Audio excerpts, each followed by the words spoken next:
7-2 for the Edmonton Oilers. Take care of business against the Washington Capitals. Hello, everybody. Welcome to the Oil Stream postgame show live on location at Hudson's Bourbon Street. Great night here at Hudson's Bourbon Street. Really good vibe. Still some people hanging around. It was a late one. But those who were here, it was pretty full. Enjoyed the GCs that we were dishing out, taking advantage of Wing Wednesday, and then thoroughly enjoying what they saw going on down at Rogers Place. The Oilers taking it to the Washington Capitals and kicking off this homestand on the right foot. You can text us 780-218-9999, and you can also get us at the Nasty Chat. I'm in there right now on my phone. I see you, Nasties. I see you. Matt Kassian will be joining us shortly, and YouTube Trev holding things down back at EST HQ. Let's get Cass in here. Trev, let's bring him on. And there he is. There's the big man, Cass. I mean, before I go into the scoring summary, and he did it. What happened? But I saw this tweet from Deep Six, who writes, "I hope this is the beginning of Brownie stuffing Tom Gazzola's pessimism back at him. He'll be the Fernando Pisani of 2024 playoffs. Hashtag hot take." Deep Six, you win tonight, pal. And I am more than happy to be wrong about Conor Brown getting the job done. Cass, just how would you sum up what we witnessed tonight? I mean, I thought after they scored those first two goals and Washington didn't have a shot in like what felt like the first 19 minutes of the hockey game, I quite literally, I think I said out loud, I'm like, oh, this is going to be a long night for the Capitals. And then all of a sudden it switched, and not a great goal, that first goal on Stuart Skinner. And then they get a power play and they score again. And I was like, uh-oh. I spoke way too soon. Little did I know that the Edmonton Oilers thoroughly had that in hand. Their power play was great tonight and really won them the game, as far as just being efficient and putting them back up. And they, the Zach Hyman goal, the quick response after giving up that game tying goal. I mean, that was good. And from that point on, they really were in the driver's seat. And overall, it was a pretty strong game. Stuart Skinner totally redeems himself. Not a great on that first goal. Couldn't do much in the second one, but makes a fantastic save. So, Tommy, I mean, it's just people are going to be fired up. I'm a little fired up. I am so happy. I am so happy for Conor Brown, as everybody in the city is happy for Conor Brown right now. That's what this story has to be, Tommy, is Conor Brown scored a completely meaningless goal, but he's off the schneid, and it's great to see. And you know what? That's what gives it a lot of meaning. Good for him. I'm very happy to be wrong. I will eat it. I will own it. And he totally proves me wrong.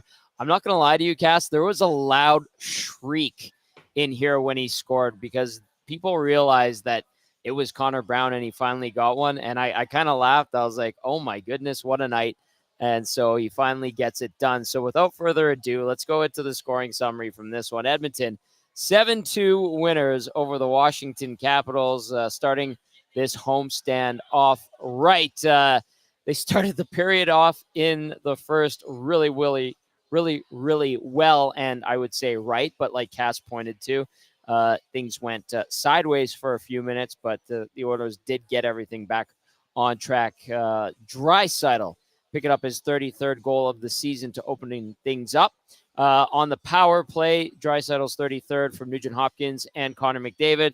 That goal coming 4:36 in. And then on another Oilers power play shortly after, just over 2 minutes later, it was Connor McDavid, his 25th of the year. He goes in and he risks one home. Decided to shoot on a power play. He gets his 25th from Bouchard, and Draisaitl 2-zip Oil at 6:58. But here come the Washington Capitals at 8:30. Ivan Miroshnichenko, he gets his second unassisted, bad angle, and that one was on the first shot that the Caps got all night long. And if you're Stu Skinner, you want that one back. And, in our chat, Cass, we were saying, yikes, Gager was getting in on that. I was going to ask Gager for details on it, but I watched it over a couple of times. I was like, no, I'm just going to leave that one alone. So Miroshnichenko, second. Unassisted. Then it would be Connor McMichael, his 13th on the power play. This was Washington's second shot of the night and resulted in it the Caps' second goal of the game. McMichael's 13th power play marker from Ovechkin and Pacioretty at 10:55. But before the period was up, actually less than a minute later, Zach Hyman would reestablish the Oilers' lead, his 44th of the year. Big night for Hyman, a sign of things to come for him from McDavid and Kulak. 3-2 Oil after one. In the second period, it's the Zach Hyman show. He makes it 4-2 on his 45th of the year, second of the night from Nugent Hopkins at 14:13. And then it was a power play marker that was at first given to Evan Bouchard. And then midway through or late in the third period, they announced it as Zach Hyman's goal. The Hattie, his 46th of the year, power play tally at 19:08 to make it 5-2. He gets a piece of it on the Boosh bomb. Draisaitl, the second assist. So 5-2 Edmonton going into the third period. And in that final frame, Warren Foegele scores his 15th of the year from Ryan McLeod and Leon Draisaitl to make it 6-2 Oil.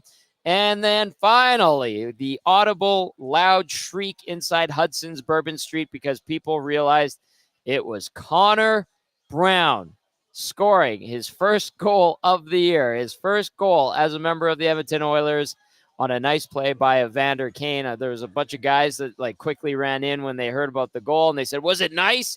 I was like, yeah, it went in. It was a nice play by Kane, his 17th assist. Henrique, his first point as a member of the Oilers, picks up the second apple on the Conor Brown goal, ladies and gentlemen. To make it 7-2 at the 11-minute mark. Foegele and Brown scoring 17 seconds apart. The Oilers cruise to a 7-2 victory. I talked about, Cass, the first two shots that the Caps got going in, but on the Capitals, what was it, third shot? Third. Stuart Skinner totally redeems himself with an absolutely brilliant save on Alex Ovechkin, reminiscent of Curtis Joseph in Game 7 against Joe Nieuwendyk against the Dallas Stars. It was actually Pat Janex, PJ Pittsjug in the Nasty Chat, sent me a side-by-side, and it looks exactly the same as the save from 97, Cass. So absolutely huge save there. And then he would rob Ovechkin a few more times. Really quickly, game stats from this one. The Oilers outshoot the Caps 37-26. They dominate the fate. Well, they win the face-off battle handily, 58.2% to 41.8. Power play goes 3 for 4. That's a nice 75% clip. PK also 75%, 3 for 4 on the night. Hits 31-19 in favor of Washington. 13 block shots for the Caps to Edmonton's 10. 17 giveaways for Washington, Edmonton with 8. 16 takeaways for Washington, Edmonton with 10. The number that matters most is 7 for Edmonton and 2 for Washington. Cass, overall, how are the Oilers going to assess this victory tonight? Well, Conor Brown scored a freaking goal, so I mean that's going to be really. I mean, you could talk about Zach Hyman and just the season he's having. I can't wait for the 50-2-4 shirts for Zach Hyman to come out, for the parody Twitters of Zach Hyman writing children's books about scoring 50 goals to come out. Those are going to be awesome. He's almost there with 3 tonight, which is great. But really, in the dressing room, guys are going to be so, and you could see it on the bench, Tommy. You could see it on the bench how happy guys are for him that he got that goal. And again, it's a nothing goal. It doesn't make a difference in the game ultimately, but still just off the schneid. So that's what guys are going to be talking about. And it was, let's call it a huge morale win too. You're kicking off this homestand. You had a decent road trip. And you come out and you accomplish exactly what you wanted to at the start of this homestand, which is have a big game. You had some massive moments. The Cujo save by Stuart Skinner, Stones Ovi again later. You have Conor Brown scoring a goal. Draisaitl's got his childhood hero in town, and I texted you right away. Actually, it was right before he scored. I was like, and that was before they started talking about it. I'm like, yes, man, he's jumping tonight. I was like, he is flying tonight. You could just see it in his legs, where I was like, he wants to score tonight. He wants it to be a big night for him. He is excited, and it was for him too.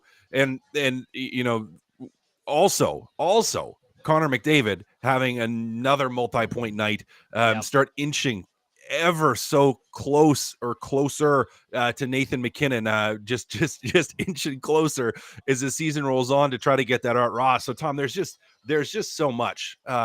There's so much in tonight, and if, for people that were at the game or watched the game, it's like it felt like one of the best games of the year to watch. Just because it's like there were so many storylines and so many layers to it, and the Oilers end up on top in pretty much all of it. So yeah, it was man, just I'm fired up in a good way. Like I'm just excited. I got a smile on my face, Tommy.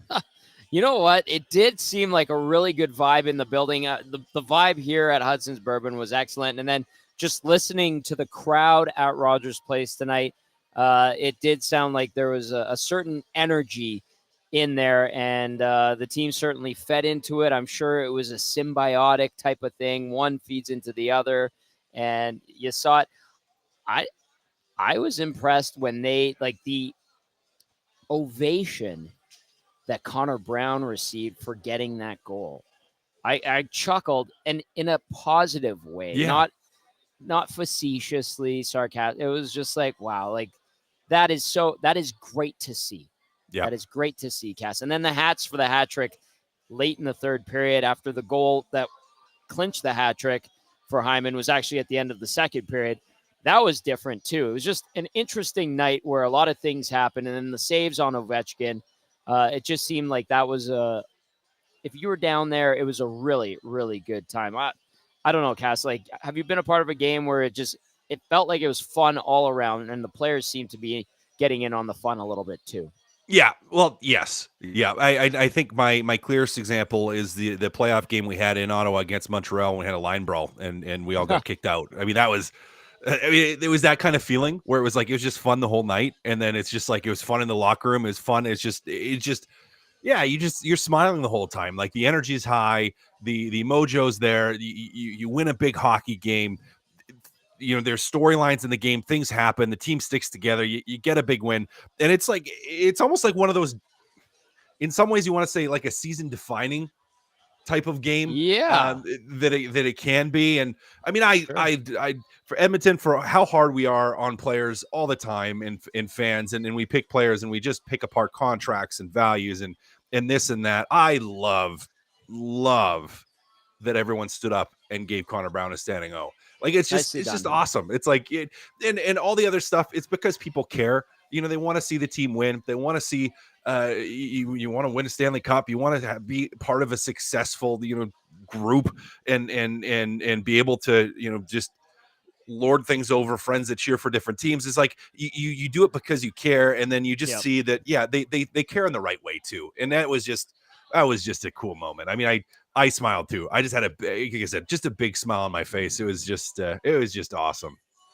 Listen, there was one night, 2017, when Edmonton clinched a playoff spot. I think it was around the 10 games remaining mark against LA, but there was a really good atmosphere in the building that night, a defining type game. And there was a text that came in the nasty chat. It was from Hontorio Moms, says, I feel like that was a big moment for the team.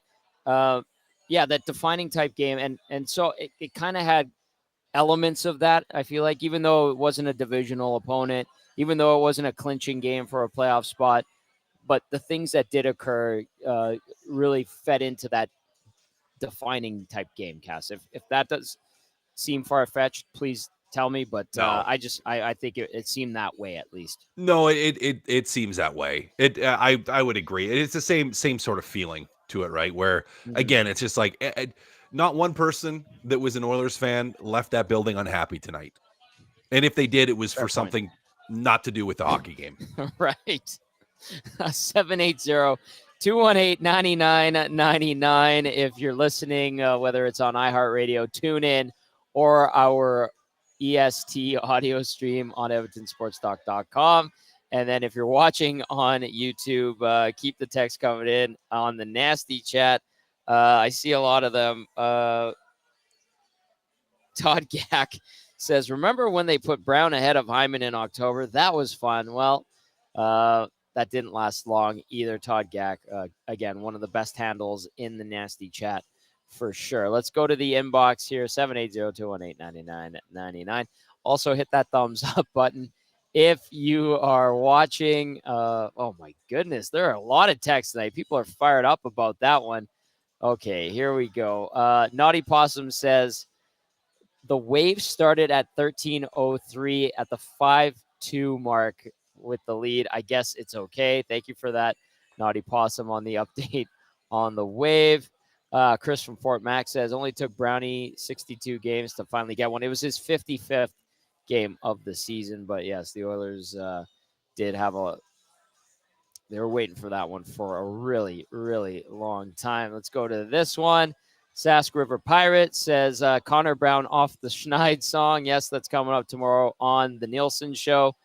Joel says, we have to eat crow. Yes, I will happily eat crow today, Joel. Let's go to this one. It's Brad W. and Spruce. Says, Tommy, I texted in this morning to the boys, channeling Kreskin things.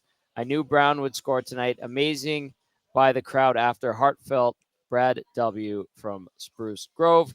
Rip City Step says, I told Corey that Henrique was going to unlock Brown and he'd finish the year with 10 goals. Rip City Step and Corey B were here. Thanks for coming out tonight, boys. Good to see you. And then this one says, I am unreasonably excited for the Conor Brown off the Schneid song tomorrow. This one, all caps, he's off the Schneid. 14 more incoming, according to Strutty. Corey B says, let's go. I'm getting a bunch of texts out of the way. They're still coming in. And this one out of Calgary says, Hyman's only 8 back of the GOAT. Matthews now at 1/3 the cost. Haha, not quite, but you know what I mean. Cass, I mean, we've talked a lot about Zach Hyman, but geez, man, like, I don't think anybody had him scoring 50 in this contract, and here he is. Best year, and it's year 3 of this contract for Hyman. Or is it year 4? Pretty amazing. Is it year 3? It doesn't matter. Trade him now. Value's high. Man, wow.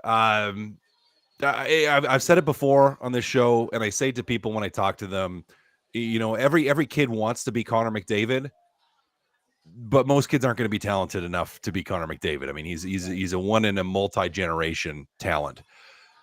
But you can play like Zach Hyman, and you can learn to play like Zach Hyman, and you can work at playing like Zach Hyman. Like again today, like goals from right around the net, going to the hard areas, you know, thinking the game well and finding space around the blue paint and sticking with it. I mean, the one goal, you know, what first chance doesn't get in, sticks with it, you know, bats at it again and puts it in. Just, and so many of his goals have been that way this season, where it's just been you know, he's not going end to end. He's just going to the right areas. And does it help playing with Connor McDavid a lot of the time? Yeah, of course it does. Of course it does, because it creates space for him. But yeah, Tommy, I didn't have him ever scoring 50 in this contract. I mean, you'd think, you know, somewhere between 20 and 30 a year, and you'd probably be ecstatic. You'd be happy with Zach Hyman. If he scored 20 a year in the contract, everyone would be like, yeah, it was good. He did exactly what he's supposed to do. But man, just continues to impress. And you know, it's not like we would expect him to continue to score 50 every single year for the rest of his deal. But man, Tommy, it's pretty fun to watch. He's a fun player to watch, that plays the game hard, that goes to the hard areas, does the little things right, and it's just fun to see. 780-218-9999. It was fun to see tonight, and it's been fun to watch Zach Hyman do what he has this season and his entire tenure, 3rd year with the Oilers. Cass, well said, as always. I'm going to go into the nasty chat. I saw some really good ones here. Man, nasty chat is just humming really good. Chris says Skinner kept it close. Otherwise, it could have been a shootout. Washington had chances. Oilers stood tall. Where was it? Oh, there were some really good ones. I got it. Cass, you're yelling at people in there. I love it. Keep that up, please. And thank you. And I had some really good ones. This one from Taste to Ken says, Leon was moving his feet tonight, Cass. Was that Leon moving them on his own, or was that Leon moving them because of the 2 guys on his wings? Or was that Leon moving his feet because his childhood hero, Ben Thompson, right? Yep. Was in town. And you know what? I saw Leon after the skate. I was about to leave, and he was walking the other way, and we had a quick little exchange, and he was very chipper And like, I was like, man, why is he in such a good mood? So maybe that explains it, Cass. Yeah, I think it does. And again, right from the first shift of the game for Leon Draisaitl, I was like, he's moving tonight. And the answer I think is yes to the three questions you you asked. It's yes. It's all of them. A little bit from the line mates, but he was working it tonight. He was playing. Yeah. He wanted to win tonight. You could see it. You could see it right from the drop of the puck for Leon Draisaitl, where I was like, yeah, he's gonna have a night tonight. He's gonna be playing, and he was. And who cares why or what the reason is? It was good to see. TV Burkle said Dry played great with his childhood hero there. McDavid played great with his whole family there. Dr. Nutsy Dielson says lots to be happy about tonight. Hyman with 46, Brown with his first, and the power play was clicking. KD texting in says, my God, my ears are ringing. That Brown goal was electric. And Emma Terry says, everyone buy Hyman's book so he's rich enough to take a team-friendly contract. And then Georgia Satellite says that was a massive off-back primate ectomy for Browner tonight. Yes, just the smile on his face said it all there. He gets his first. Absolutely fantastic. All right. Cass, were you concerned after those first two shots went in on the Oilers? Like, what the hell? You know? Oh, yeah. Of course I was. How could you not be? It looked like they're just going to absolutely roll the Washington Capitals, and the first two shots go in, and you're just like, uh-oh. It could be one of those nights, and one of those nights for Stuart Skinner. But as you already mentioned, save number 3, all of a sudden he comes out with an absolute stunner. And then you're like, okay. And at that point, the Oilers had already scored to go ahead again pretty much immediately after to go up 3-2. And you're like, okay, there still could, be a battle tonight, but they're okay. They're okay. Yeah. They didn't completely collapse with a early first period collapse that could have really, that could have turned into something much, much worse. But kudos to them, to Hyman for getting the goal, Skinner for making that save, where it was, I think, enough to just keep the wagon moving in the right direction. And from a momentum standpoint, where it would have been really easy just to let Washington have it at that point and to kind of, sit in your self-pity. But they didn't. The group as a whole, they didn't. They went out immediately, and great. Also, by the way, decision by Chris Knoblauch right after the penalty kill to throw the big guns out there and throw them out there together. To put McDavid, Draisaitl, and Hyman out. From a momentum standpoint, to say, okay, hey, there's a quick momentum shift. We just got scored on. They just tied the game.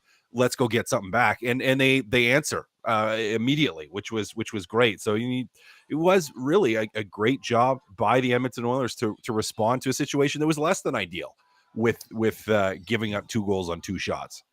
Marty Milner getting into the nasty chat says, I started tearing up when Brown scored. Wow. Dirty Curdy, Brown out, Ova. Skinner pelted late and stood in there after the early goal. Sloppy at times, but Zachary Hyman with a season for the ages. What a legend from Dirty Curdy. All right, this text comes in and says, Cass, what did you think of Troy Stecher's game? He had to step in for Matthias Ekholm. Like you said, Cass, Ekholm a little under the weather, and Stecher does get in to action tonight. What'd you see from the smaller Oilers blue liner? Yeah, well, I thought he had a solid game. He does move pretty well out there, which I think, again, it gives you a little bit of a different look if you were to have Vinny Desharnais out of the lineup, or if it was a playoff series where it was really, really high paced and Desharnais wasn't effective for some reason. It gives you another look. But it's hey, he's a depth defenseman. And he stepped in the lineup and he did what a depth defenseman is supposed to do, which is, for the most part, just play a decent, consistent game. It's not like he stood out to the positive that much, but he definitely didn't stand out to the negative either, which is what you want. That's what you want. That is what he's here for. So it was a stable game. Maybe that would be a good word for Troy Stecher today. It was stable. He was stable today, which is what you needed. And ultimately that's a positive.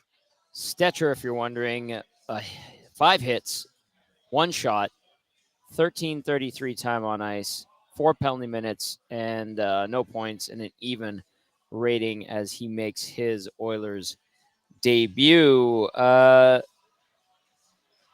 wanted to get to a couple of texts Here, I saw one. Oh my God, the nasty chat is flying. Emma Terry says, I liked Stecher's game, his intensity around the net to defend. What else is there? This one says, great point, Cass. I thought the bench management was solid all around. And then Fish Tank says, Stecher, a couple of penalties tonight, wasn't really noticeable, but liked his passion when he got the second penalty. Need to get him in the lineup now a bit so he's ready in playoffs.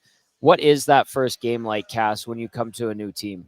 Yeah, it's emotional. It's emotional. I mean, you're wanting to prove that they were right, that you're worth it, that they brought you for a reason, and you're gonna, whatever that reason is like you're gonna make a statement. And now for him, he's been here and had to watch a couple games, so it wasn't like the trade was yesterday. He's had some time to adjust into it, but I still think the same thing. You're trying to get into the lineup, you're trying to make your mark, you're trying to stay in the lineup.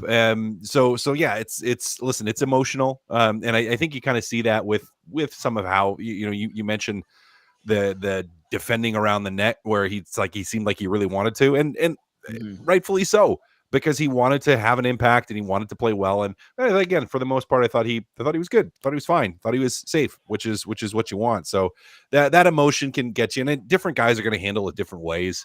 Yeah, I think you kind of see what we saw from him tonight, which is maybe you end up with a couple penalties and you're a little hyped up, you're a little fired up, a little emotional about it.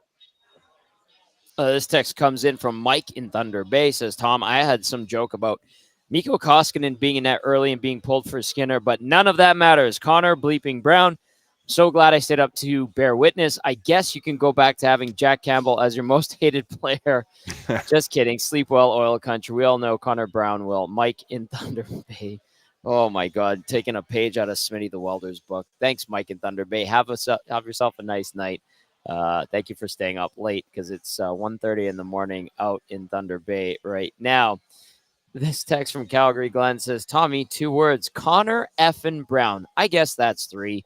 LOL, Calgary Glenn. Glenn, good to hear from you. Eden texting in. Evening, boys. Lots to like about this win tonight. Kulak stepping up in place of Ekholm. Skinner robbing Ovi 3 times. The Hyman Hattie and Conor Brown scoring his first, all in the same game. Jimbo gets in there. Jimbo saying statement win, Tom. And that kind of goes to what Cass was saying. So Jimbo and Cass thinking along the same lines. Cass called it defining. Jimbo saying statement.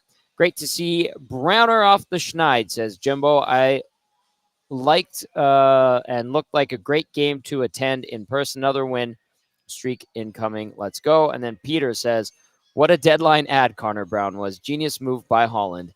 Yes, Peter. There's a lot of tech displaced you Connor, with Connor expletive Brown, RBM, Browner, all caps. Big Uke says, so Brown scoring cements the Reader season as the worst in ages. Yes, we can throw those comparisons out. I told Matthew Iwanek as he was leaving here that I've upgraded Conor Brown back to Michael Pekka after that goal tonight. That might be a little bit presumptuous, but we'll see. We'll see what happens. It's any improvement over Toby Ryder in his season here. That's an improvement. So, oh my goodness. Okay, here we go from KL. Says, hey guys, I thought this was going to be an ugly game for Skinner after the first 2 shots went in. Boy, was I wrong. Hyman with another Hattie. Lots of love for Brown. He's been playing good these last few games, and hope it continues for the rest of the season. Play La Bamba, baby. From KL. Cass, that's how you start a homestand off on the right foot. Saturday, it will be the Colorado Avalanche, 8 o'clock start, so another late one. And a couple of days in between games again, so a slower week in what's been a very busy schedule for the Oilers of late. And then they get 2 more days between games, take on the Habs on Tuesday, and then wrap up this homestand on Thursday, the 21st, against the Buffalo Sabres.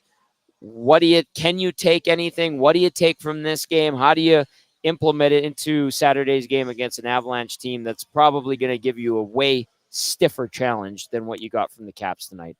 Yeah. Oh yeah. No, absolutely. And I think it's a good thing that there's a couple days in between, because it'll allow that emotional high to come down a little bit, to where it's like if they're playing again tomorrow, I think the tendency would be just to kind of have a drop often that, but it's like there's enough time to sit back, to reset, to look at who you're playing, and to look at it and say, okay, this is a group that it's likely, we play them a whole bunch of times here down the stretch, and it's likely or possible that we have to go through these guys to get to the Stanley Cup.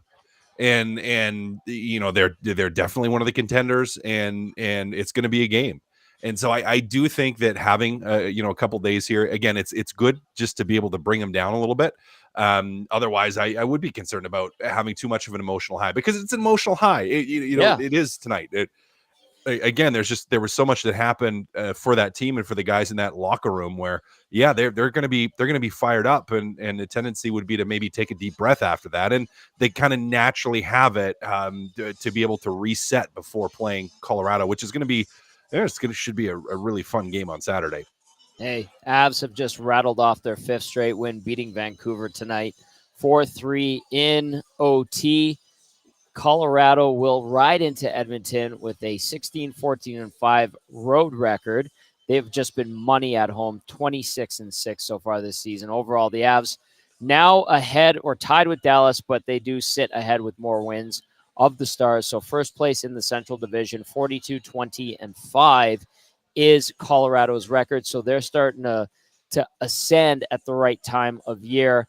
And the Oilers will look to maybe put an end to the Avs streak, while the Avs would like to spoil Edmonton's party on Saturday. So that should be a doozy of a game. 8 o'clock start. We're on the air at 6:30 p.m. with the Oil Stream pregame show. Cass, you're going to be, I think, one of the boys is stepping in for me. I got some family stuff to take care of on Saturday. So I will catch up with you on Tuesday, my friend. All good, buddy. It should be a fun one on the weekend. Everyone in the nasty chat, everyone texting in, love the energy, love the enthusiasm. You guys are all great, even though I yell at you all the time. It's what I do. So no, it'll be fun, Tommy. I appreciate it. I think they like you yelling at them. I've noticed a lot of people enjoying it. It's kind of my thing now. I kind of have to. All right, Cass. Great work as always, pal. Talk to you next week. Sounds good, buddy. That is our game analyst, Matt Kassian, helping us break down the Oilers' 7-2 victory over the Washington Capitals. Some great saves by Stuart Skinner after allowing the first 2 shots. First goal, oof. Second one, bouncing puck. He tries to slide over, but not so eloquently, and that was buried home as well. And then after that, he absolutely robs Alex Ovechkin, and he didn't look back the rest of the way. Some great saves on Ovechkin after that first one. 780-218-9999. You can text us if you're making your way home from the rink. Give us a taste on what the atmosphere and vibe was like. We were on location here at Hudson's Bourbon Street. Great vibe in here. Not the same as being amongst 18,347 of your peers, but it was pretty good in here as well. So if you can't make it down to the game at the rink and you want a fun place to do it, come on down to Hudson's, White Avenue, and West Edmonton Mall on Bourbon Street. Very, very fun. And I did give away a ton of GCs. I even have a few left over. I didn't give them all away, but I have a bunch that I'll have for next time. We are on location again at Hudson's on Tuesday for the Habs game. I'm just double checking to make sure I have the right location, because glue guy Jay Milne showed up to the wrong Hudson's tonight, and he's the guy that sent out the schedule. Sorry, glue guy. I didn't mean to throw you under the bus. We're back here at Bourbon Street on Tuesday. So if you're looking for a spot to watch the game, want to take advantage of some deals, come on down Bourbon Street, Hudson's, 7 o'clock start on Tuesday. Let's get YouTube, Trev. Trev, are you busy? Are you working on clips, or do you have time to give us your scoop on the game? I always have time, Tommy. Oh, I'm pinching my skin right now. Here too. Today too. Oh, look at that. Is this real life? Is this happening? Holy crap. Yeah, this is wow. It was interesting. I honestly never thought I talked about it in the pregame. Dusty had a feeling in the Nielsen show today, and he said there might be something cooking. And Conor Brown, he scored tonight, and rejoice, Oilers. Like Oilers fans across the world. It's crazy. Didn't the EST parlay hit today too? Everything did. That's 3 days in a row. Hit. Wow. 3 days in a row. Dusty was very excited about that when he was here. I mean, yeah, as he should be. It was crazy. Right. Like, man, I still like, I don't know. There was someone that put in the chat. They said, "Where were you when Conor Brown?" And I'll always remember that. So it's Stop it. Yeah. Don't even go there. Yeah. This is historical, Tommy. We're talking about hockey history before the game started today. Yep, this is it. This is history. But no, all jokes aside, it is good to see, right? What a standing the Oilers, the fans, they showed up, and you love to see it. It was a cool moment. My phone was blowing up, as I'm sure yours was as well. I had family texting me like, "Wow, that was just beautiful to see." So, yeah, it's you go from here, you build off this game, Conor Brown, and where do you go from? It's just starting. You're just starting. Everything's behind you. Just focus and play some hockey now. And I think that's the biggest thing. It's whatever he finally scored, whatever. Now I can just go focus and play some hockey, right? That was on his mind every shift, every second of every day, and I can imagine what he's going through, especially in a hockey fandom like Edmonton. So it's crazy, but it's good to see. You like to see it. I thought the lines were clicking for the most part, especially I'm not gonna lie, talking to all the nasties at Hudson's for the first and second period. I didn't really watch a heck of a whole lot, but this third period, I mean, it was great to see. From that period. From what I saw, it was fun. Like the whole third period was fun, and you referenced it dating back to when the Oilers clinched their first playoff berth in what, almost 10 years there against the LA Kings. I knew you were going to talk about that game because that's exactly what I thought about tonight's game as well. It had a fun, electric energy to it. The crowd was just insane, and huge shout out to Zacticum. I guess he was at the game tonight, so that's what a cool game to go to. So it was awesome. And one thing you guys have talked about, Zach Hyman with 50 goals for at this pace, Tommy, we could start talking 60. Could like, it's insane. He keeps putting the puck in the net. It's crazy. Like, forget 50. Like, that conversation, will it happen? I don't know, but man, it is happening. It's honestly insane. So there was so much to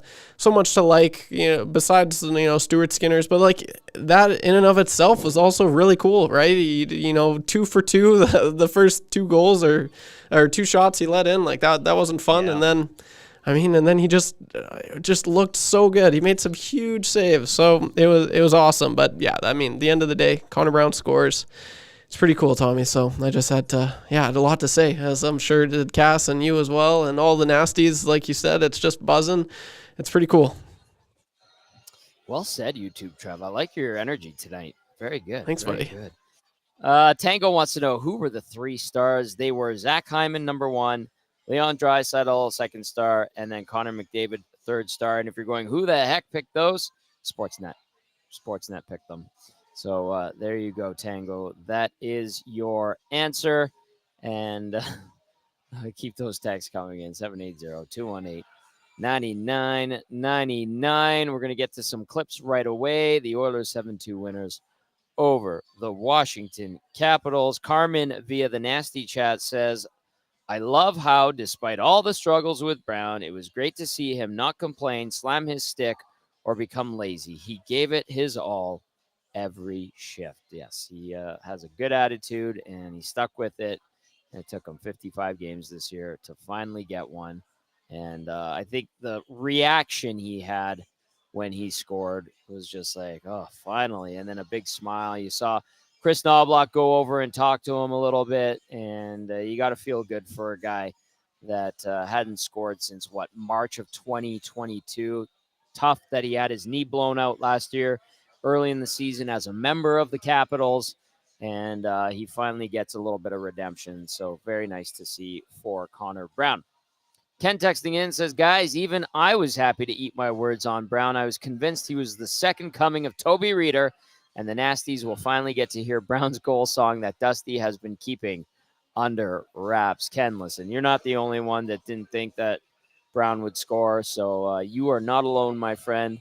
And I think, like many, you are also probably relieved that he got the job done. Coach Mike says, take that, Toby Reeder. The Wolf says, thanks for the GC, Tommy. It was busy and a great crowd tonight for the Nasties. I left Hudson's at 10 to drive back to Leduc And now I'm currently listening from bed beside the wife and cat with the headphones in. Oh, good to see you, the Wolf. Very, very nice of you to stop by. I appreciate it. Let's go to Shaggy in St. Albert. Shaggy in St. Albert says this is how they should play when they get the lead, especially that power play right before the end of the second period to make it 5-2. Also a bonus that Brown scored. Great reaction by the crowd. Only thing was giving up the 2-0 lead, but they took the lead back quickly after that. Shaggy in St. Albert with that text. Let's go to Collingwood Rob here. Collingwood Rob saying Conor Brown has done nothing but work his ass off all season. He is coming off of ACL surgery, which for most people takes a full year to year and a half to fully recover. Don't forget the time it takes to believe in yourself that your knee can hold up. So glad he scored. Who knows what comes next? But for now, enjoy it. Well done, boys. Hats off to Skinner. Stoning Ovechkin 3 times. Strike out. Collingwood Rob, thanks for the text. Rob, good to hear from you. And then this one from Scooter says, Tommy, that game was electric tonight. But you're right. That game in 2017 versus the Kings was amazing. Little extra special for me as I won the 50-50 that game. A cool 70 G's. Nicely done, Scooter. 70K and the 50-50. And the Oilers clinched that game back in 2017. I remember this. I used to have to do the walk-off interview right by the bench as soon as the game ended. And I had Jordan Eberle that night. And Ebbs and I were talking, and he was pretty pumped up. I was excited. I was going to get to cover the playoffs. Obviously happy for the city. You get to know the players. Very happy for them. The sense of relief. Ending the decade of darkness. I think for sure that night is when it was like, okay, it's over. Although the next 2 seasons were rough. But Jordan and I we did the interview, and then I went into the room after, and he goes, hey, what did you ask me? I'm like, I don't know, man. He's like, I couldn't hear a damn thing. I said, neither could I. Like, it was so damn loud in that building that night when Ebbs was doing the interview. And so I vividly remember that. And him and I just basically said gibberish to each other for 2.5 minutes. And then we both circled back in the room, and we're like, I don't know. It seemed good. They seemed to be happy about it. So congratulations, by the way, to Jordan Eberle playing in game number 1,000 last night. This one comes in and says, hey, guys, I'm most excited about 3 really good lines with Kane and Henrique on the third line. That's going to be big in the playoffs. That is a good reminder. That is a very good reminder. That's what they want. They want to have depth. They want to be able to roll 3 lines, and maybe there's going to be a semblance of some cohesion on that third line. All right, Trev, do we have some audio and video to get to now? Yeah. Let's. He got his 4th hat trick of the season. Let's go to Zach Hyman. Did you think it hit you? Did you know it hit you? Yeah, I did. Yeah. Did you? How's that work? I mean, the NHL reviews it, I guess, and then they announce it. Right. It seemed like, they pushed back. They pushed their way back into that game, but it just seemed like you guys kind of were able to find what you needed tonight to put them down. Yeah, weird game. I thought special teams were good. They got a lucky off the shin pad. Great block by Vinny, just kind of landed right on the guy's stick. I thought Stu responded. It was great. We got three power play goals, so power play was working, obviously. And then just felt like a lot of whistles out there, but great to be on the right side of it, obviously.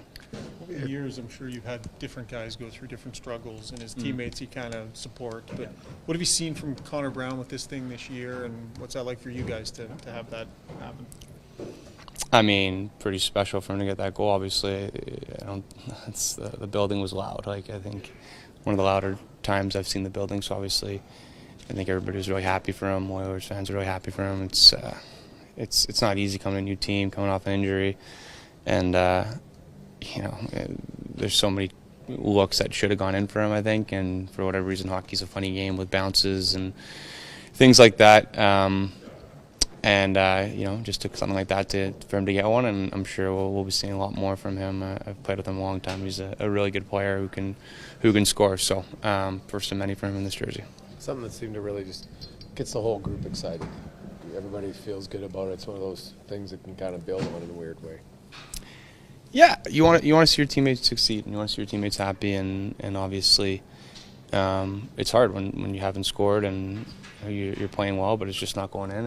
And all it takes sometimes is one to fall for you, and then all of a sudden you have a little confidence, and then they start going in. So goal scoring's it's not a simple equation. Like, there's a lot that goes into it, and you'd be surprised how much one goal can do for your confidence. So that was great to see him get it, but I think he's just been so solid for us. He plays PK, and anytime he's out there, you just feel safe. So yeah, I think he's a great player. What about you? You got 29 goals now in your last 24 home games. You feel that confident at home? I didn't know that. I like playing here. Like, I love playing in front of these fans. Yeah, I don't know. I love playing at home. Obviously, I think our team loves playing here. So it's you want to have success in your building. This run that you're on, though, the way you're scoring goals this year, is this something that you felt that you could do, or are you kind of surprising yourself a little bit the way you're scoring? I think anytime you go and I try not to set like long-term goals. You just try to just do everything just a day at a time, and I never go out and set this is how many goals I want to score this year. I just try to go out there and play, and then obviously things become more attainable as you progress. It's like running a marathon. It's really hard at the start, and then as you get through, you're like, oh wow, I'm almost there. I'm almost there, and things like that. Like yeah, I don't know. I just kind of go out there, and obviously I play with unbelievable players. Like Connor finds me backside a lot of the time, and it's not I don't have to do much to put those in. So like I said, playing with him, and I play with Nagy and sometimes Leo also, like talking about guys who are top 5 in the world, they're the best player in the world. So playing with those guys obviously gives me the opportunity to have as many looks as I do, and just try to go out there and capitalize as much as I can. Saying that 50 is a magical number and you're inching there, like how much would that mean to you? Yeah, I just focus on the next one and helping the team win. Obviously, that's a pretty special milestone. Like a lot of guys who have gotten there, it's a special milestone, but long way to go. Just just playing every game, trying to help the team win and do my part. There's Zach Hyman, hat trick for him tonight as he continues his march towards a 50-goal season. Hyman now at 46 with a lot of games left. And if you're like YouTube, Trev, and you get super excited, maybe 60 for Zach Hyman. But let's see him get to 50 first. And who knows? Sky's the limit for the guy, playing absolutely fantastic, worth every penny and then some of that contract he signed 3 years ago. All right, YouTube. Trev, where to next, pal? I can't remember the last time we heard a post-game interview from Conor Brown, but he got his first of the season tonight. Let's go to Conor Brown. That's good. I mean, it's just kind of nice to have it behind me. It's nice to get one and contribute offensively, but it's nice to have it in the past. Yeah.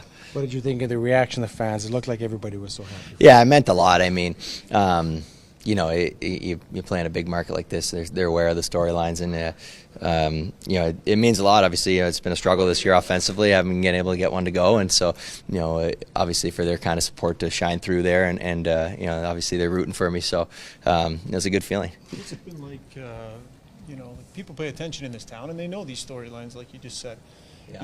Have people said anything to you, been encouraging around town? Like, what's your interaction been with fans? Lots of positive interactions, like around town. Lots of people, it's coming, or the ones you get, and very positive and supportive. So it's been great. It's been nice to hear that from the fans. But obviously sometimes it's a reminder, but it gets tough. But it's like I said, it's it's nice to get on the board there and just go out and play now. Has it been hard to keep belief in yourself that goal's coming?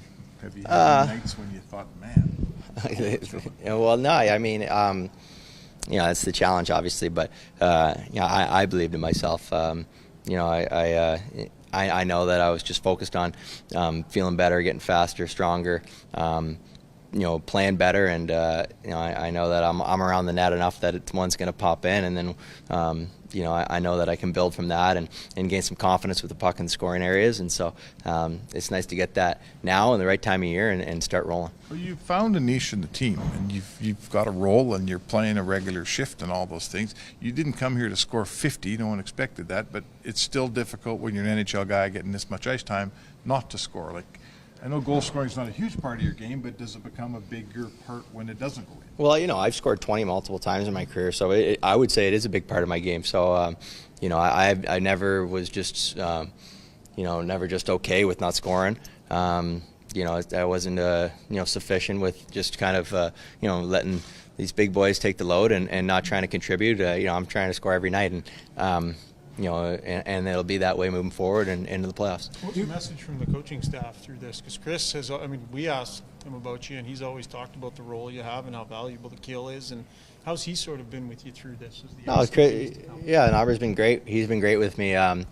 He's been helpful, supportive. I really honestly hasn't really talked to me about it much.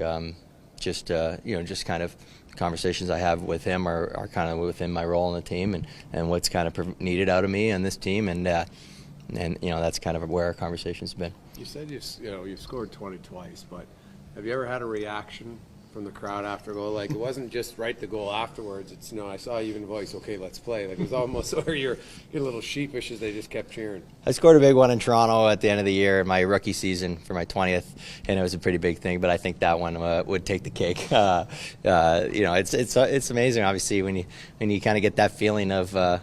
That kind of, this town kind of, behind me and that kind of support. And, that's huge for a player. I mean, it's huge for me to, kind of build off that momentum and keep it rolling. You look at this the way you kind of been snake bitten. You had a goal disallowed. You've had great saves. You've hit posts. You look at this streak going, okay, eventually, it's got to come my way. Like, what did you do? Who did you upset that? Yeah. I know that definitely there's an element of luck, obviously, with your posts and disallowed goals and, this, that, the other thing. And then it starts to compound. But like I said, it's just nice to have it behind me. And now I just go play and, just get back to it. Are you a superstitious guy at all? Did you change your stick? Did you change different things trying to just break out in any different way? A little bit. I try to keep a routine, but I wouldn't say I'm overly superstitious. You try not to find reasons why you're not scoring. I mean, but at the end of the day, it's you just gotta just stick with it and persevere, and you go through ups and lows, highs and lows in this league, and so it's nice to kind of have that behind me. I don't know if you're a drinker or not, but would tonight be at least one beer? That's not the first time. Yeah, I think I might get into a glass of wine or two. Yeah. All right. He's not superstitious, but he's a little stitious. Conor Brown with his first goal of the season, first goal as a member of the Oilers, and it is the 7-2 marker that he tallies tonight. Lots of great positivity in the nasty chat for Conor Brown. This one says, great attitude in this guy. That's why he's still getting minutes. That's from M. Materi. Another one from Agitated Angler says, feel good night for Brown. Happy for this guy. And then lots of Seinfeld references. Todd Gack mixing it up. Brown will score twice tonight, says Todd Gack. And then Wreckage 504 says, serenity now, insanity later. Oh, everybody's in a good mood, and I absolutely love it. Fantastic stuff. Nasty chat, don't you ever change. Let's go to the inbox really quickly. Uncle Jesse says, thanks for talking about a sprinkle today, boys. Cashing in on the EST parlay on Coolbet. That's great. This one from Brad the Optician says 2:20 a.m. in the morning, but well worth the late night to see Brown score his first of the year. Good night, all. 7 a.m. will come early. Go Oilers, go Brad. Thanks for staying up late. Appreciate that very much. This one from Ethan in Calgary says, Tommy, could you see a reality where Hyman scores his 50th in Toronto next Saturday? Yeah, maybe. Never say never. I think that he should be able to get there before then with the way he's just crushing it, especially on home ice. But it could happen. And wouldn't that be just poetic and the hockey gods working in mysterious ways? Interesting point, Ethan from Calgary. That would be salt in the wound for those Leafs fans, wouldn't it?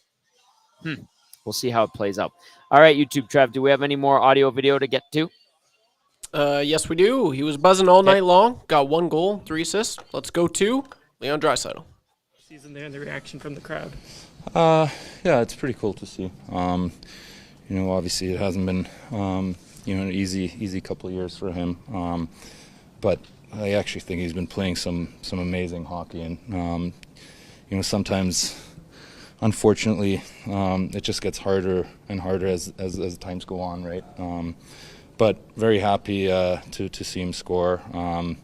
Wouldn't be surprised if he opened the floodgates a little bit. The power play, he handled it like attitude-wise behind the scenes and stuff. It had to be frustrating, but it seemed like he was pretty positive. As good as you can, really. He was amazing. He accepted his role. He's elite on the penalty kill. One of the best strippers in the game. You continue to work at it, and never complained. There's none of that. So great teammate, great guy. And like I said, I wouldn't be surprised if this opens the floodgates for him. The power play has been struggling coming into this one, but you guys got 3 on the night. Just some thoughts on what went right tonight for that unit. Yeah, I think people maybe overreacted on it a little bit. People, all of you guys here. But, we have a really good power play. We know that. But sometimes it just doesn't go in, or sometimes we're not sharp and we're not good on it, right? So, yeah, we were lacking a little bit over the last couple of games. But at the end of the day, we always know that when push comes to shove, we have a good power play. We can rely on it. And, it was nice to get off the schneid a little bit. When Zach Hyman signed here, everyone thought, hey, that's a good signing. He's a guy who can do a lot of things, but I don't think anyone expected him to challenge for 50 goals. What have you seen from him this year that he's just the way he's scoring? Yeah, he knows where to go. Obviously, playing with Conor, that's a big help, right? But that's a big help for anybody. But Hymes is obviously really smart around the net and knows where to go, and he's really strong, doesn't get pushed around. So, just a truly amazing signing for us. The game was, I think, 3-2 late in the first, and the Skinner save on Ovechkin just kind of how that changed the game a lot. And then he made another one in the third on him. Yeah, he was great. It's tough to start the game like that. One bad bounce and another tough one to stop. So not the best start for us as a group, but really mature how he hung in there and rallied around it and just continued to give us a chance. All right, that was Leon Draisaitl there talking about one of the best strippers in the game, Conor Brown. Who knew? But all right, we did not know that going into tonight, but we certainly do now. I kid, of course, Draisaitl having himself a pretty good game. Had the legs going. That's good to see. Draisaitl finishes the night with a goal and 3 assists, +2, 7 shots, 1 power play marker, and 18:45 time on ice, 60% on the dot. Last bit of audio and video to get to. YouTube, Trev, where to? We're going to finish off with the head coach, Chris Knoblauch. Game, I guess, isn't just the start, kind of an odd one, especially for Stu, not facing a lot of shots and have 2 goals go in that kind of unlucky. I thought our start was great as a team. The first goal against, I think Stu had won it. He lost sight of vision. I think somebody crossed his line of vision and wasn't expecting a quick shot from the wall. And then their power play goal, we had a great block. It bounces right to their guy's stick. No one has any opportunity to do anything differently than that, and it's just one of those things that just happens. And then we've seen it before where there's been 2 early goals, and then Stu has been able to shut the door and play so well. And a lot of goalies get rattled and they don't play well, and they kind of fall apart. But Stu is so calm and confident; he holds it together. Your thoughts on Conor Brown's first of the season, and then the reaction from the crowd and your team right after? Everyone's so happy for him. He's worked hard. He's played really well. He's probably the most unfortunate player, unlucky in the NHL. The amount of goal posts he's hit and chances, and just haven't been able to go in. And tonight, he drives the net and it goes off his skate. But he did score. I'm very happy for him that. But I thought he played a really good game, even if he hadn't had the goal. Chris, 3 goals for Zach Hyman tonight. Can you just give us a thought on the season he's putting together here? He's 4 away from 50, and I know when he signed here, a lot of people thought he could be a good complementary player, but I'm not sure a lot of people expected him to be a 50-goal scorer. Well, I think a lot of people may have thought he was a good complementary player, but I think also there was a lot of players people who thought that it was a mistake, and obviously it's shown that it hasn't been. He's contributed so much to our team environment, the leadership he provides. He's a good checker. He's forward checking, and then obviously the goal scoring, which is the most difficult thing to do in the NHL, and he's able to been doing that. Connor McDavid has a lot to do with it, setting him up those plays, but he does all the little things, and he's goes to the net, and he's available. Gets a stick available, doesn't get tied up, and that's a guy who works hard, but he's also pretty skilled and very smart. Yeah, that's the thing. It's not just going to the net, or everyone would just do that and score 30 goals. He's got that finishing ability that that makes players elite, I guess, in this league. Oh, absolutely. You just don't score by luck. You do occasionally, but for a guy who's going to surpass 50, I assume, that you're doing a lot of good things and a lot of things that other guys don't quite have the skill to do. And we're very happy for him, and he provides a lot for our team. Stecher led your team in penalty minutes and hits tonight. What did you think? The first game, and I know maybe not the easiest situation, but I thought he played really well. I thought he was obviously very excited, wanting to make an impression. The intensity was definitely there, and we heard him about that. And, I thought he played a really good game. Unfortunately, he's got his stick caught inside legs, tripping on guys up a little bit. Besides those 2 penalties, thought it was a good game for him. And Ekholm just day-to-day or a little sick? Or Eki is at home sick. He didn't come in this morning, and we'll see if he comes in tomorrow, but that's what it is. With Stecher, do you see him as a guy who can play both sides, or was it just one of those situations where you lost a left-shot defenseman and had to play 2 righties together? Just had to play, yeah. We only have we have our 7 defensemen here. We have 4 righties. We wanted to add a defenseman for the playoffs, give us some depth. We feel that we've got an outstanding complementary player, left-handed shot with Broberg if we lost somebody. And then also we needed some depth on right, and that's where that trade helped facilitate that. So I think we want to get to know Stecher a little more. He's here, he played tonight, but I think as an organization we're thinking of having a left and a right for those situations. Thank you. Chris, just from a small little detail factor, with Ekholm out, usually him and Desharnais kill together, and you have Nurse and C. With Ekholm out, you switch both your pairs. You put Nurse and Ceci on separate ones. You had Nurse with Desharnais. What was the reasoning behind that on the penalty kill? I think probably just having our first unit, or the guys who are most comfortable doing that. Kulak coming out there second, and that's about it.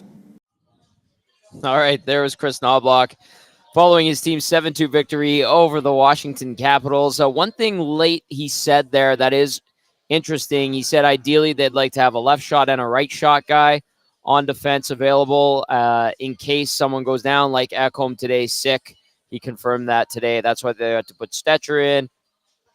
Their extra guy is a right shot guy, so one right shot guy had to play the left side. That's a hint, and I said it earlier on the oil stream with Dusty Nielsen this afternoon. I wouldn't be surprised if we see Philip Broberg called up and get into a few games before the end of the season, and I think that was a hint and a bit of a tell there from Chris Knoblauch. So a good reminder there. All right. If you do want to send in a text, please do. We're going to get to a few of those. Nasty chat, good conversation still going on. There's still quite a few people on right now, even though we are into Thursday. Thanks for sticking with us. There is the young man that we call YouTube Trev.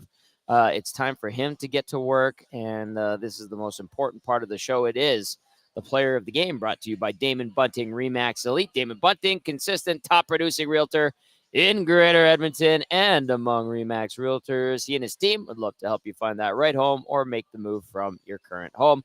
I had lunch with Damon yesterday. It was lovely and good to catch up with him. Check him out, damonbunting.com, or visit his Instagram at Damon Bunting Real Estate. Huge basketball fan. Loves the Sacramento Kings. Loves them. Anyway, without further ado, YouTube Trev, who is our Damon Bunting Remax Elite player of the game? Well, I feel like this one is fairly obvious, Tommy, but I can't remember the last time I had this many players to pick from. You got Stuart Skinner, who didn't start strong, but he finished. He finished very strong. You have Leon Draisaitl, 4-point night. Connor McDavid, he was lights out. Zach Hyman, his 4th hat trick of the season. Are you kidding me? But it's got to be Conor Brown. Like, it was good to see. He was we talked about it on Sunday. I thought that was his best. Personally, I thought that was his best outing as an Oiler all season long. He looked good, and we talked about it in the pre-game show. I was like, I had a little hunch. I don't know. I just the thought of a goal tonight it was really appealing, and it was against one thing we haven't noted really. It was against his former team, the Washington Capitals. So we were talking about stories all night long and how they write themselves. This one, it wrote itself. And Conor Brown, he got his first of the season. Hopefully he can get a few more here. But it's just playing hockey now, and he talked about it in the post game. He's like, I can just put it in the back burner, I can just focus on playing hockey now. And so Conor Brown, he's got 5 apples on the season, 1 goal tonight, and I mean, it's good to see. You love to see it. Conor Brown, I'm so happy for you. So is all of the Oil fans across the world. You are the Damon Bunting player of the game. Attaby. James says, if it's not Conor Brown, that's a paddling. Yeah. So you got it. Had to be. Could you imagine? Honorable mention to Conor Brown, but I'm giving it to Zach Hyman. Yeah, no, that never would have happened. Zach Hyman's had a few player of the games. McDavid's had a ton. Draisaitl's had a ton. Skinner's had a few. I think today we can give that one to Conor Brown. Nicely done, YouTube Trev. All right. Let's go to some more texts as we wind things down. Thanks for sticking with us. It's 12:12 a.m. And you know what? There's still a pretty good crowd here at Hudson's Bourbon Street. Lots of nasties and familiar faces. So great to see. And new friends. I should add. This text from C-Max from Southside says, Tommy G, Cass, YTT, what a game. Skinner, unreal. Dry played like he wants that. Buddy, I love that second line. Conor Brown off the schneid. What a huge W, boys are flying. I think Saturday's tilt is going to be one to remember. Kenton Red Deer says, can we catch Vancouver? Vancouver in their last 10 is 5-3-2, 12 points, 15 games left. If they keep that pace, 18 points for 110 on the season. Edmonton in their last 10, 7-2-1, 15 points, 18 games left. If they keep that pace, 27 points for 110 on the season. Kent, maybe. I wouldn't hold out hope, but never say never. The Canucks have been so consistent all year long, and they still 9 points up on the Oil. Did not have a good night tonight, losing in overtime to Colorado, but we'll see. I suppose weirder things have happened. I don't like the chances of it, but you never know. Okay, I wanted to get to this one. This text and this texter, I always laugh when they text in. Conor Brown, dickheads. I saw that. I was hoping you were going to say that one, Tommy. I had to. Yeah, and you look at his past. That's all he says. That's all he says. No name. Whatever happens that night, just you love it. Yeah, I did say the one time I said that is Richard head to you, and one time he texted in with 4 in a row Richard heads. God, you love to see funny. It. He's a beauty. Zach DeComb's all over the nasty chat. He's texting in now. My goodness, Zach DeComb mix in a water. But it sounds like you had a great time at the game. Juan says, Tommy, are we on the road to Stanley Media? Bring on Colorado on Saturday. Who knows, Juan? I feel like it's going to be a fun spring. I don't know where it's going to go. There's so many good teams, especially in the West, but I do like what they're putting together here. Is it perfect? No, but they're stacking up a lot of wins, and against good teams, against bad teams, then they stink out the joint. It's never easy for the Oilers, so it could happen, Juan. I don't know for sure, and I don't want to sell false hope. Donnie M says, how many saves did Skinner save from Ovi point blank? Was there money on the board not to let him gain any goals on Gretz in Oiltown? I don't know, Donnie, maybe. Munchmaster Flex texting it says, hey, fellas, I wonder how many of McDavid's assists are in Hyman goals. It's such a lethal connection. Love it, boys. EST for life. Munchmaster Flex. Good evening, Munchmaster Flex. This is what it says. Tommy, I don't mean to change the subject, but the tinfoil in the background is just not on par with your standard nothing on the desk approach to streaming. That doggy bag best be worth it. Oh, is this what we're talking about? Trev, is this what I'm assuming he's talking about? Yep. These are lanyards. These are like extra lanyards to give away. I've got a bunch of stuff on the table here to give away. Lanyards and decals and then these are like what's left of the huge stack of GCs. So that's, if you're wondering what this stuff is, I'm sorry if it's not appealing to the eye, but I've been dishing out the GCs, and those are extra lanyards. I found them. I left them in our road kit, and I hadn't seen them in like a month.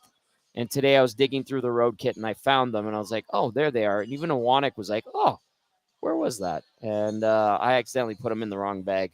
That's what those are. I'm sorry.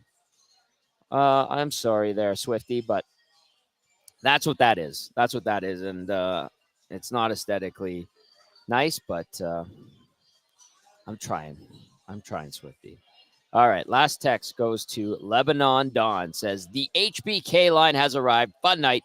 The Lebanon Dawn. Oh, what a night. Nasties, you guys are having fun. I still see it's just bouncing. Still a lot of you on. What a night. The Oilers win 7-2 over the Washington Capitals to kick off this homestand. And we'll see what they can do Saturday against Colorado. There goes YouTube, Trev. Saluting everybody on this late night on a Wednesday. But a good one. Great vibes all around here at Hudson's Bourbon Street. A huge thank you, as always, to Steve and Adam, Kylie, Amy, and Jade as well. Great people helping to make it a fun night for everybody involved. So come on out next Tuesday. We are on location right here, Hudson's Bourbon Street. If you don't have a place to watch the game, take advantage of specials. And I do have GCs to give away. So plus all the lanyards and all that good stuff. So the Oilers get the win 7-2 over Ovi and the Washington Capitals. That's going to do it for the Oil Stream post-game show. Huge thank you to everybody, as always, for all of you guys burning the midnight oil. Really, really appreciate it for sticking with us. We will talk to you tomorrow and on Friday. Saturday, Maddie or Dusty will do the pregame show and postgame show with YouTube Trev. For Trev and Matt Kassian, I'm Tom Gazzola saying have a great night, everyone. Get some rest. See you tomorrow.